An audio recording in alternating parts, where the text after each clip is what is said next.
Well, according to the American Psychiatric Association, addiction is a complex condition of the brain where a person has compulsive substance use despite there being harmful consequences.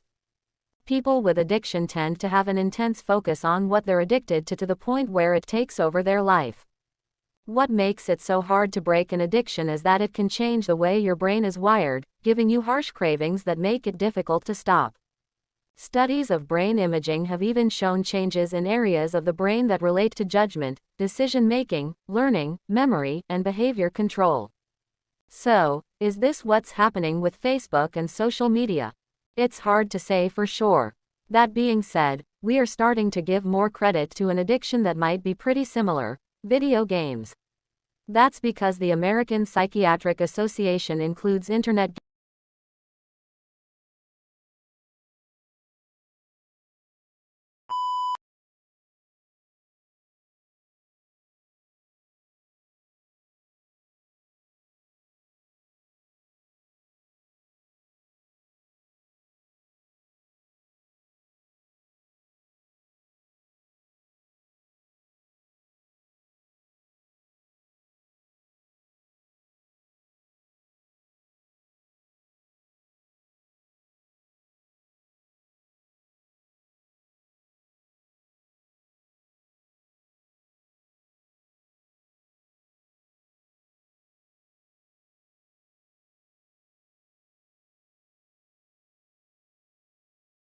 This kind of approach is kind of the way some students approach preparing for standardized tests.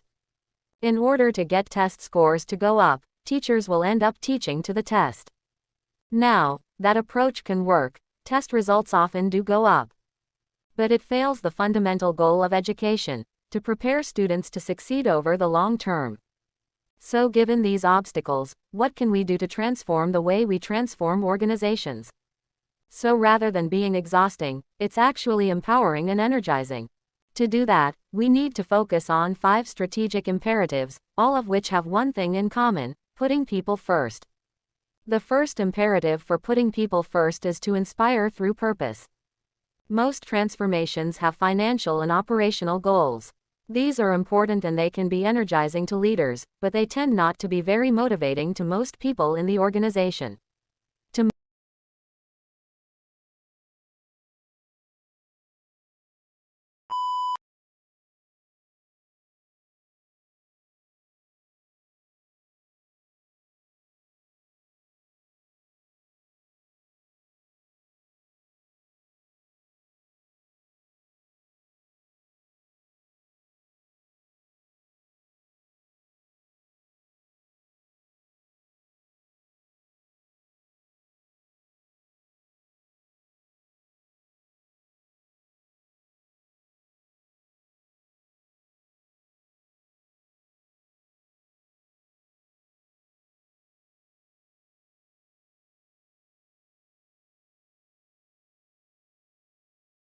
So, the idea I'd like to propose today is this: one of the most effective ways of building strong fundamentals in students and preparing them for the future, ironically enough, is by looking to the past through the teaching of Latin. Latin will help students think more logically, communicate more effectively, and have a more comprehensive understanding of the world around them, no matter how technologically advanced that world may become. To begin with, let's address a common misconception that Latin is a dead language spoken by ancient European 2000 years ago, holding no relevance whatsoever for people living in the 21st century. There's even an old poem that expresses the point of view. Latin is a language, as dead can be. First it killed the Romans and now it's killing me. Now students may feel this way sometimes, but this simply is not true. The reality is that Latin never died, and never came to a crashing end with the death of a single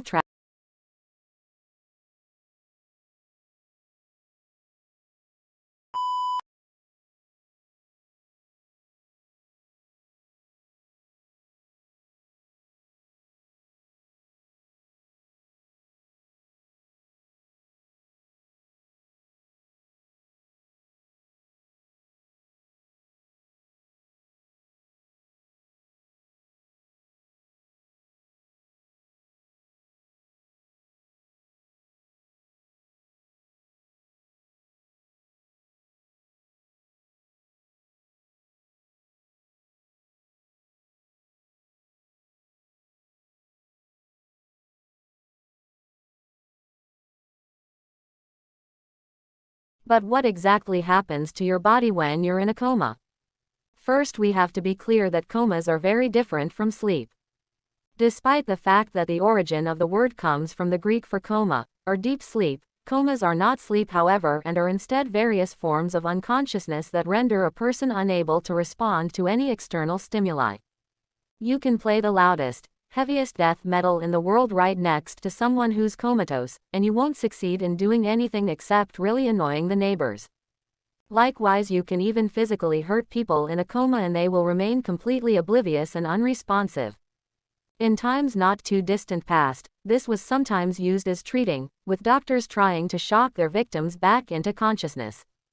Everything was tried from exposing parts of the body to open flames to severely dropping the body's temperature with ice.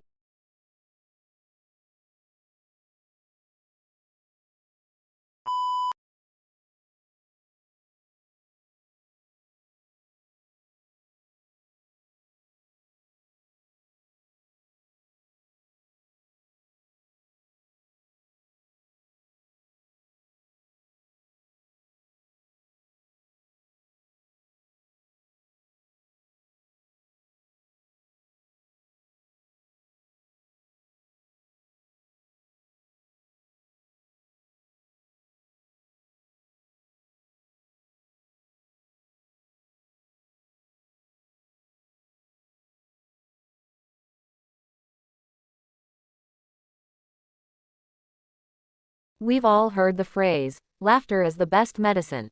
But why do we laugh in the first place? It seems that laughing might be a little more hardwired into us than you might think. Infants laugh very early in life, usually learning how to laugh before they can speak.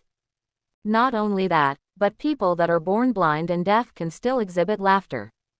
One study found that the laughter produced from deaf participants was fundamentally similar to that produced by normally hearing individuals, backing up the idea that laughter is grounded in human biology. It's also been theorized that laughter predates human speech by potentially millions of years, being a simpler form of communication. Laughter is thought to have likely helped earlier people negotiate group dynamics and establish hierarchy. I can't even imagine trying to explain that I'm a little goofball using only laughter.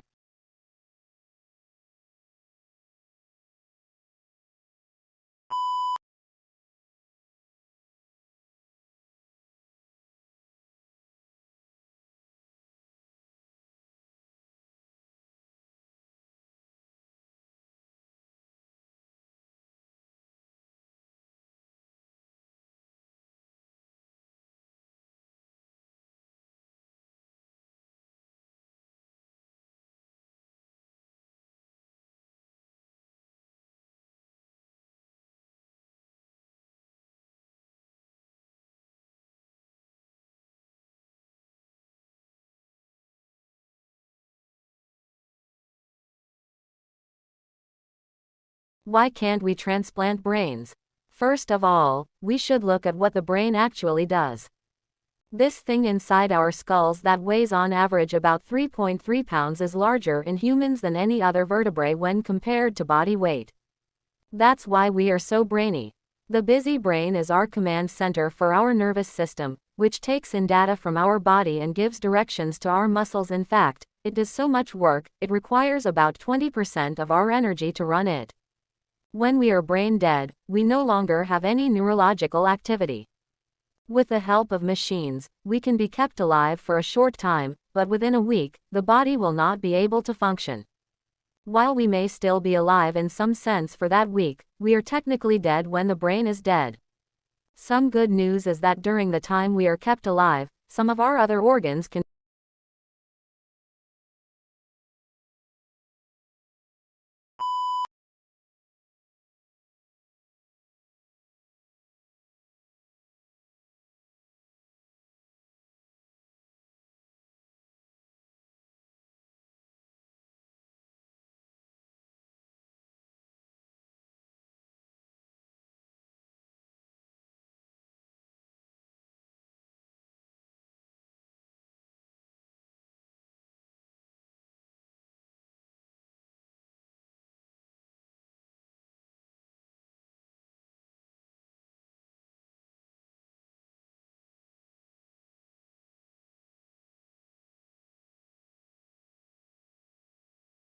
gradually flake off along with them. The simple answer is that tattooing involves getting pigment deeper into the skin than the outermost layer that gets shed. Throughout history, different cultures have used various methods to accomplish this. But the first modern tattooing machine was modeled after Thomas Edison's engraving machine and ran on electricity. Tattooing machines used today insert tiny needles, loaded with dye, into the skin at a frequency of 50 to 3,000 times per minute. The needles punch through the epidermis, allowing ink to seep deep into the dermis, which is composed of collagen fibers, nerves, glands, blood vessels and more. Every time a needle penetrates, it causes a wound that alerts the body to begin the inflammatory process, calling immune system cells to the wound site to begin repairing the skin. And it is this very process that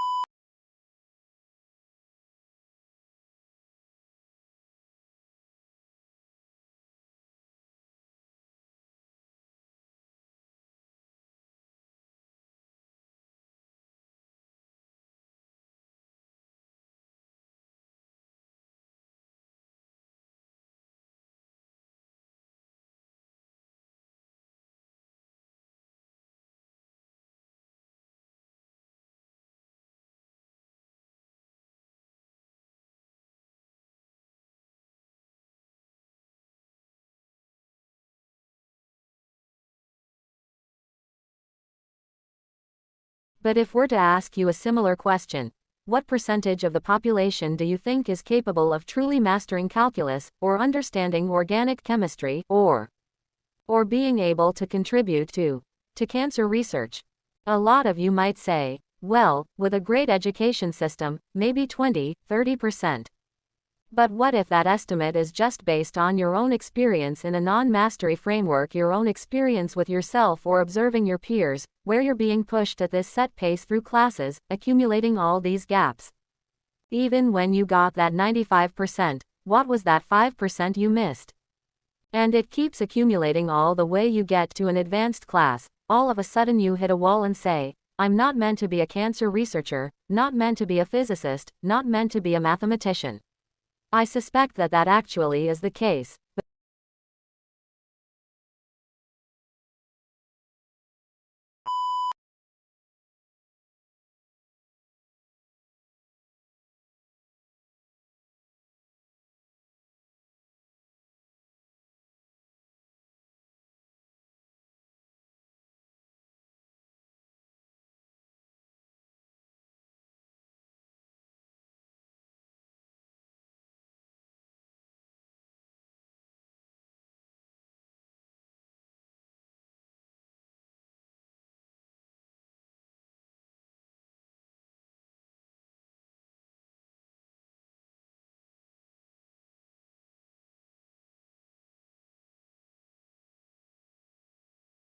Tattoos have often been presented in popular media as either marks of the dangerous and deviant or trendy youth fads.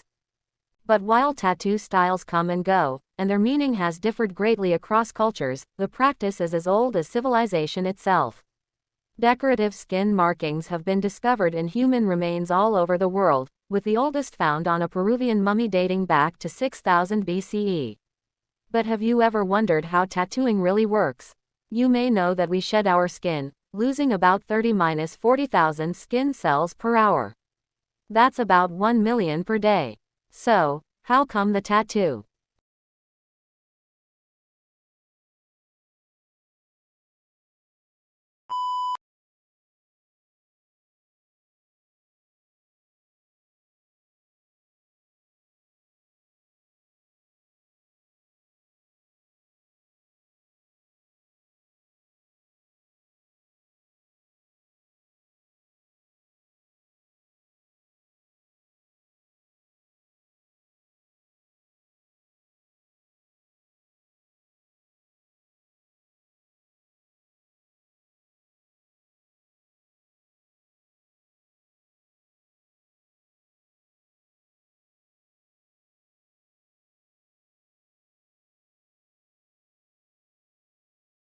The sound of a cracking knee isn't particularly pleasant. But it gets worse when you listen up close. Knee cracking recording, It does for most people. But for me, it actually just makes me excited. Omer Inan, an electrical engineer at Georgia Tech. I actually feel like there's some real information in them that can be exploited for the purposes of helping people with rehab. Inan's experience with cracking knees goes back to his days as an undergrad at Stanford, where he threw discus. If I had a really hard workout, then the next day, of course, I'd be sore, but I'd also sometimes feel this catching or popping or creaking every now and then in my knee. A few years later, he found himself building tiny microphones at a high-end audio company. So when he got to Georgia Tech and heard the Defense Advanced Research Projects Agency, DARPA, wanted better tech for knee injuries, he thought, knee cracking recording, why